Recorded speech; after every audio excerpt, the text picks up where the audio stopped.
Chapter 9. உன்னில் சேரும் நாள் பார்த்து நான் இருந்தேன், என்னை சேர எதிர்பார்ப்பாயா? கண்களை இமைக்காமல் செடியின் முகம் பார்த்திருந்தாள் மலர். ஆனால் அவனோ இறுக்கமாக இருந்தான். அவள் முகம் பார்க்கவில்லை. கையில் பிடித்த மங்கள நாளில் நிலைத்தது அவன் பார்வை. எல்லோருக்கும் ஒரு நிமிட பயத்தை உண்டு பண்ணிவிட்டு பின் அவள் கழுத்தில் தாலி கட்டினான். அந்த மங்கள நாள் அவள் கழுத்தில் பட்டு மார்பை தொட்டபோது உடலெங்கும் ஒரு கோடை மின்னல் பாய்ந்தது மலருக்கு. அவள் கழுத்தில் இவன் விரல் பட முடிச்சிடும் போது உண்டான சிலிர்ப்பை எண்ணி கலக்கம் கொண்டான். என்னையும் மயக்கிடுவாளோ என்று. ஆனால் அவளில் மயங்கியதால் தான் இந்த கல்யாணமே என்று அவன் உணரவில்லை. பெற்றோர்கள் கண்களில் காணும் நிறைவை காணும் போது இதற்கு என்ன வேண்டுமானாலும் செய்யலாம் என்று நினைத்தான். தனக்காகவும் தான் இந்த கல்யாணமே நடந்தது என்று அவன் உள்மனதிற்கு தெரியவில்லை. அனைவரும் விருந்திற்கு கிளம்பினர். மணமக்களுக்கு ஆரத்தி எடுக்க ஆருத்ராவை முதலில் அனுப்பி வைத்தனர். தயாவிடம் கூறி அவளை வீட்டிற்கு அழைத்து செல்லுமாறு அமுதா சொல்லினார். வா ஆரு, வீட்டுக்கு போகலாம். இருவரும் கிளம்பினர். ஆனால் தயா ஆருவிடம் பேசிவிடக் கூடாது என்று மேகலா யோசித்தார். இவன் அவளை கட்டிக்கிறேன்னு சொல்லிட்டா அவ்வளவுதான், ஏன் பொழப்பு என்ன ஆகிறது என மனதிற்குள் நினைத்தவர் தயாவை அழைத்தார். தம்பி, அம்மாக்கு கொஞ்சம் கிறக்கமா இருக்கு, பக்கத்திலே இருப்பா. இவன் ஆறு முகம் பார்க்க அவளுக்கு சிரிப்பு வந்தது. என்னத்த மயக்கமா இருக்கா? நான் வேணும்னா உங்க கூட இருக்கட்டுமா? நீ ஒன்றும் இருக்க வேண்டாம், என்ன என் புள்ள பார்த்துக்கோ. என்ன கண்டாலே ஏன் அத்த பயப்படுறீங்க? உன்னை பார்த்து நான் ஏன் பயப்படணும்? இப்படி பேசி பேசி ஏன் உசுர வாங்கிடுவிய? அதான் வேண்டான்னு சொன்ன. முகத்தை திருப்பி கொண்டார். அம்மா, என்னது இப்படியா பேசுறது? தயா கடிந்தான். டே, அவளை போக சொல்லுடா என்று கண்களை மூடிக்கொண்டார். அரு, நீ வேறையாச்சும் கூட்டிட்டு போ, நேரமாகுது பாரு. சரி மாமா. சிரித்து கொண்டே கிளம்பினாள். அம்மா, எனக்கு ஆருத்ராவை கல்யாணம் பண்ற ஐடியாவே இல்லை. நீங்க எதையாவது நினைச்சு குழப்பம் பண்ணிக்காதீங்க, போதுமா? முடிவாக சொன்னான் மகன். அப்படியும் இருக்குமோ? இருந்தா நல்லதுதான் மனதிற்குள் நினைத்து கொண்டார். அப்பாவிடம் வந்த ஆருத்ரா வீட்டுக்கு அழைத்து போக சொல்ல அவரோ இங்கு சில வேலைகள் இருப்பதாக சொன்னார். இதை கேட்டுக்கொண்டிருந்த சதாசிவம் முகிலுடன் வீட்டுக்கு போக சொல்லி அவனை அனுப்பி வைத்தார். ஆருத்ரா தந்தை முகம் பார்த்து நிற்க, என்னம்மா, நாம உறவுக்காரங்க, தயங்காம போமா என்றார். முகிலோ இவள் என்ன சொல்வாளோ என்று அவள் முகம் பார்த்தே நின்றான். சரி மாமா என்று அவனை பார்த்தாள். சட்டென முகத்தில் பல்பு எரிந்தது முகிலுக்கு. துள்ளி குதிக்காத குறையாக சென்று வண்டியை எடுத்தான். அவன் பின்னே ஏறி அமர்ந்தாள் ஆருத்ரா. ஏதோ வான வீதியில் புஷ்பக விமானம் ஓட்டுற மாதிரி ஃபீல் பண்ணான் முகில். அரு, இந்த ட்ரெஸ் உனக்கு ரொம்ப நல்லா இருக்கு. நீ பார்க்க அவ்வளோ அழகா இருக்க. எப்படியும் என்னோட அண்ணன் உனக்கு மாமா ஆகிட்டார். அதனால இனி நீ என்னையும் நீ வேற்றாள் மாதிரி நினைக்காம மாமானே கூப்பிடலாம். எப்படியும் நாம உறவு முறை தானே. நாம இனி காலேஜ் கூட ஒன்னாவே போகலாம். உனக்கு காலேஜ்ல ஏதாவது பிரச்சனைனா என்கிட்ட சொல்லு, நான் பார்த்துக்கிறேன். ஏதேதோ பேசினான். ஆருத்ரா பதில் ஏதும் கூறவில்லை என்றாலும் மறுப்பு சொல்லாதது அவனுக்கு சந்தோஷமாக இருந்தது. வீடு வந்ததும் வாசலில் நிறுத்தினான். வண்டியில் இருந்து இறங்கியவள் தேங்க்ஸ் என்றபடியே தன் காதுகளில் இருந்த ஹெட்செட்டை கழற்றினாள். இவன் அவள் முகத்தையும் கையில் இருந்த பாட்டு கேட்கும் கருவியையும் மாறி மாறி பார்த்தான். என்ன இவன் இதுக்கு முன்னாடி ஹெட்செட்டையே பார்த்ததில்லையா என்று நினைத்தவள், வேணும்னா பாட்டு கேட்குறீங்களா என்றாள். இவ்வளோ நேரமா பாட்டு கேட்டுட்டு தான் வந்தியா? எப்போலேருந்து? வண்டியில் ஏறினதுலேருந்து. அடி பாவி, மனதிற்குள் நினைத்தவன், நல்லா வருவ, போம்மா போ, உள்ள போய் வேலையை பாரு என்றான். தோள்களை குலுக்கி விட்டு கொண்டு உள்ளே போய்விட்டாள். என்ன கடவுளே, காதலிக்க தெரியாத சிடுமுஞ்சிக்கெல்லாம் எல்லாம் உருகி உருகி காதலிக்கிற பொண்ணை கொடுக்குற. இங்க ஒருத்தன் உருகி உருகி காதலிக்கிற, கொஞ்சம் கூட சட்டை பண்ணாம போறாளே, அது கூட பரவாயில்ல. பேசினது கூட கேட்காம இப்படி பங்கம் பண்றாளே, நீங்க ரொம்ப மோசம் கடவுளே என்று பேசிக்கொண்டிருந்தான். தூரத்தில் வீட்டு வாசலில் நின்று இவன் தானாக பேசுவதை பார்த்தாள் ஆருத்ரா. இவ்வளவு தூரம் கொண்டு வந்து விட்டாரே, வீட்டுக்குள்ள கூப்பிட்டு ஒரு காஃபி கொடுக்கிறீங்களான்னு கேட்காம வந்துட்டோமே என்று மீண்டும் வெளியே வந்தவள்தான் இவன் தனியாக பேசிக் கொண்டிருப்பதை பார்த்தாள். திடீரென்று திரும்பி பார்த்த முகில் இவள் நிற்பதை பார்த்தான். என்னாச்சு, ஒன்றும் பிரச்சனை இல்லையே என்று கேட்டாள். அதெல்லாம் ஒன்றும் இல்லை என்று அசடு வழிந்துவிட்டு அவசரமாக கிளம்பினான் அங்கிருந்து. என்ன கடவுளே, எதை கேட்கணுமோ அதை கேட்க மாட்டேங்கிறா, எதை பார்க்கக்கூடாதோ அதை பார்த்து தொலைக்கிறா, எதுக்கு இப்படி ஒரு ட்விஸ்ட்டு என்று வாய் விட்டு புலம்பினான் முகிலன். இவர் நல்லா தானே இருப்பாரு, இன்னைக்கு என்னாச்சு, வித்தியாசமாக நடந்துக்கிறாரு. ஒரு நொடி முகிலை பற்றி நினைத்த ஆருத்ரா மறுநொடி அவனை மறந்து வேலையில் இறங்கினாள். உணவு உபசரிப்பு அனைத்தும் தயாராக இருக்க பொன்னும் மாப்பிள்ளையும் வீட்டுக்கு வந்தனர். ஆரு ஆரத்தி எடுத்து உள்ளே அழைத்தாள். மலரின் அறைக்குள் நுழைந்த செழியன் மாலையை கழற்றி அங்கிருந்து ஆணியில் மாட்டினான். அருகில் இருந்த நாற்காலியில் அமர்ந்தான். பின்னோடே வந்த மலரும் அதே ஆணியில் மாலையை மாட்டினாள்.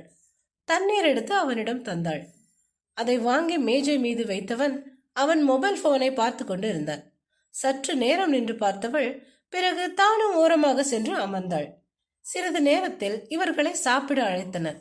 இவர்களும் செல்ல அங்கே செழியனின் நண்பர்கள், உறவு வகை, இளம் பட்டாளம் என அனைவரும் காத்திருந்தனர். இவர்களை கிண்டலும் கேலியும் செய்தபடி விருந்து முடிந்தது.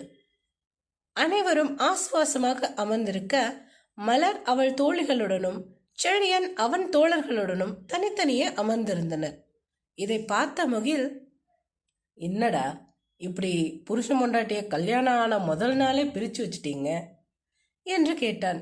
எல்லோரும் ஆளுக்கு ஒன்று சொல்லி சிரித்தனர். நாங்க காலம் முழுக்க ஒன்னா தானே இருக்க போறோம், கொஞ்ச நேரம் தனியா இருந்தா ஒன்னும் தப்பில்லை என்றான் செழியன். மலர் அவனையே தான் பார்த்தாள். இவர் உணர்ந்து சொல்றாரா இல்லை உதட்டளவில் சொல்றாரா என்று பார்த்தாள். சாப்டர் 10. என்னிடம் இல்லை என உனக்கு சொல்ல ஏதும் இல்லை, உன்னிடம் வேண்டும் என நான் கேட்பது உன்னை மட்டுமே. கதவு திறந்து உள்ளே வந்தான் செழியன். கட்டிலின் ஓரத்தில் கால்களை மடக்கி கட்டிக்கொண்டு அமர்ந்திருந்தாள் மலர்.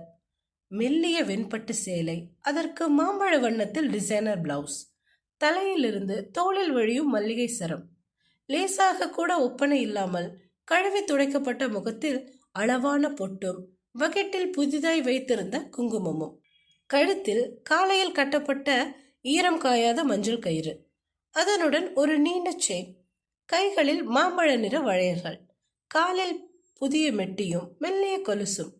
இதுவே அவளை தேவதையாக காட்ட போதுமானது. கணவன் உள்ளே வரும் அரவம் கேட்டு மெல்ல எழுந்து நின்றாள். அவளை பார்த்தவன் பார்த்தபடி நின்றான். அழகா இருக்க, ஆனா அதுதான் உன்னோட பலமே, அப்படிதானே என்றான். இது என்ன பாராட்டா இல்லை பரிகாசமா? புரியாமல் பார்த்தாள். என்ன அப்படியே அப்பாவி மாதிரி பார்க்கறா? நக்கல் தொனித்தது அவன் குரலில். இன்னைக்கு நிச்சயம் ஏதோ பஞ்சாயத்து இருக்கு, மனதிற்குள் சொல்லிக் கொண்டாள் மலர். பேசிடி, இப்படியே ஊமை கொட்டா மாதிரி இருக்க. நீ யாரை வேணும்னாலும் ஏமாத்தலாம், என்ன ஏமாத்த முடியாது. ஒரு நெடுமூச்சை வெளியிட்டவள் மெத்தையில் இருந்த தலையணை போர்வையை எடுத்து தரையில் விரித்தாள். இப்போ என்னடி பண்ற என கோபமாக கேட்டான். எப்படியோ நீங்க திட்டி முடிச்ச பிறகு தூங்க தானே போறேன், அதான் முன்னாடியே படுக்க ரெடி பண்ண.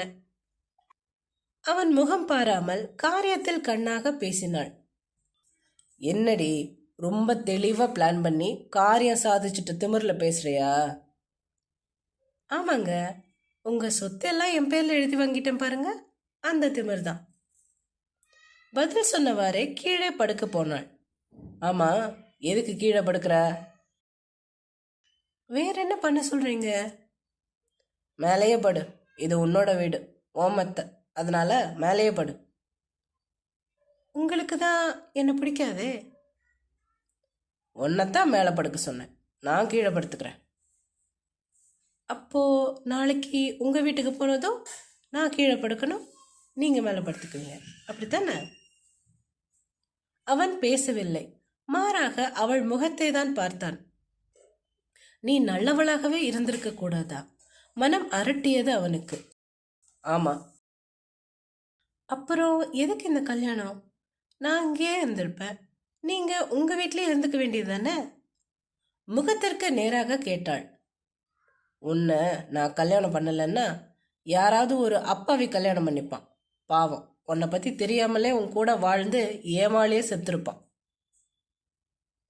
யாரோ ஒரு அப்பாவியை பத்தி உங்களுக்கு என்ன அக்கறை?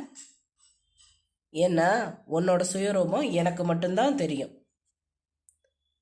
அப்படியா என்பது போல ஒரு பார்வை பார்த்தவள் விரக்தியாக புன்னகை செய்தாள். எதுவுமே நடக்காத மாதிரி உன்னால எப்படி நடிக்க முடியுது? அவளால் ஏதும் பேச முடியவில்லை. முதல் நாளே தர்க்கம் பண்ணும் மனநிலையில் அவள் இல்லை. காலையில் இருந்து ஏகப்பட்ட அலைச்சல். விட்டால் அடித்து போட்டது போல தூங்கி விடுவாள். இவர் வேற நிற்க வைத்துக் கொண்டு பேசிக் கொண்டிருக்கிறார். முயன்று வரவழைத்த சாதாரண குரலில், பாருங்க, ரொம்ப அசதியா இருக்கு, நான் தூங்கட்டுமா ப்ளீஸ்? உண்மையில் அவள் கண்ணில் இருந்த சோர்வை சொன்னது அவளின் நிலையை. இதற்கு மேல் பேசிக் கொண்டிருக்க விருப்பமில்லாமல் அவன் வெளியேற போனான். அச்சோ, எங்க போறீங்க? அதான் மகாராணி தூங்க போறீங்களே, நான் எதுக்கு இங்க? நான் வெளியே போயிட்டு அப்புறம் வரேன்.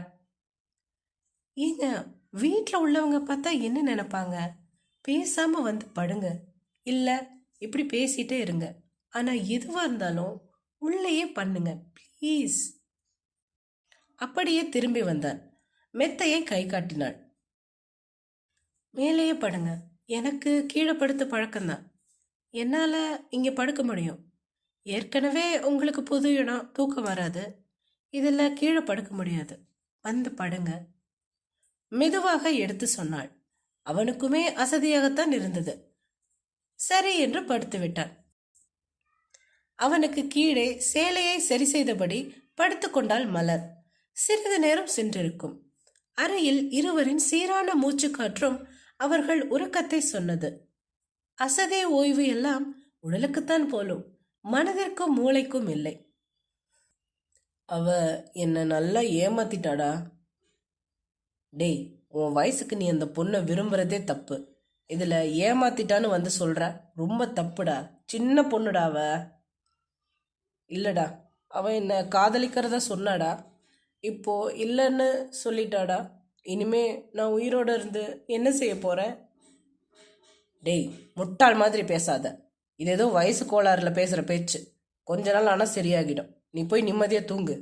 நாளைக்கு நான் நேரில் வந்து பேசுகிறேன். சரிடா, நான் நாளைக்கு பார்க்கலாம். சங்க சத்தம், மேல சத்தம் காதை கிழித்தது. ஓடி வந்து பார்த்தான். ஆனால் பலன் இல்லை. கொஞ்சம் முன்னெச்சரிக்கையாக இருந்திருக்கலாமோ? ஐயோ கடவுளே! வியர்த்து போயிற்று அவனுக்கு. இது கனவுதான் என பல முறை சொல்லிக்கொண்டே இருந்தான். திடுக்கிட்டு கண் வழித்து பார்த்தான் செழியன். சுற்றும் முற்றும் பார்த்தான். கீழே கைகளை மடக்கி தலையணைக்கடியில் வைத்துக்கொண்டு உறங்கும் மனைவியின் குழந்தை முகம்தான் தெரிந்தது. இவளால் எப்படி நிம்மதியாக தூங்க முடிகிறது? நான் எத்தனை நாட்களாக தூக்கம் இல்லாமல் அவஸ்தைப்படுகிறேன். இவளை நிம்மதியாக இருக்க விடவே கூடாது. என்னோட நிம்மதியை கெடுத்துட்டு இவனெல்லாம் இருக்கலாமா? அதுக்கு தான் கல்யாணம் பண்ணிக்கிட்டியா? மனசாட்சி கேள்வி கேட்டது. ஆமாம், அதுக்கு தான் பண்ணிக்கிட்டேன். இப்போ என்ன, நான் பண்ணுறது தப்புன்னு சொல்ல போறியா? இல்லைன்னு உன்னால் சொல்ல முடியுமா? ஏன் முடியாது?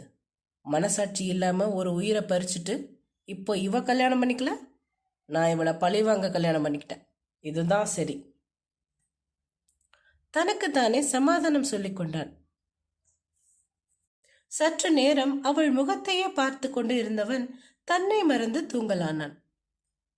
அது முகம் பார்த்த திருப்தியில் வந்த தூக்கமா அல்லது அவளின் அருகாமையில் வந்த நிம்மதியின் அடையாளமா அவனுக்கு தெரியவில்லை. யார் என்ன செய்தாலும் என் வேலையை நான் ஒழுங்காக செய்வேன் என்று கூறி வந்து நின்றான் வெய்யோன். லேசான வெளிச்சத்தை ஜன்னல் இடுக்கில் புகுத்தி அறையின் உள்ளே இருப்பவரையும் தீண்டினான் அவன். கண் விழிக்க மிகவும் சிரமப்பட்டு மெதுவாக விழித்து பார்த்தான் செழியன். பொன் கதிர்களை தன் மீது தாங்கி தலையில் முடியை காய வைக்க துவட்டி கொண்டு நின்றாள் அனிச்சமலர். அவள் அணிந்திருந்த இளம் கடல் நீல நிற புடவை கண்ணுக்கு குளுமையாக இருந்தது. இவன் விழித்து எழுவதை பார்க்கவும் தலைமுடியின் நுனியில் முடிச்சிட்டு விட்டு வெளியேறினாள். இவனும் எழுந்து குளியலறை புகுந்தான். வெளியே வந்து பார்க்கும்போது சூடான காஃபி ஆவியை வெளியேற்றி கொண்டு இருந்தது. அதை எடுக்காமல் தலையை துவட்டி கொண்டிருந்தான். காஃபி குடிங்க என்ற குரலில் திரும்பி பார்த்தான். இப்போது தலைமுடியை நன்றாக சீவி பின்னி இருந்தாள்.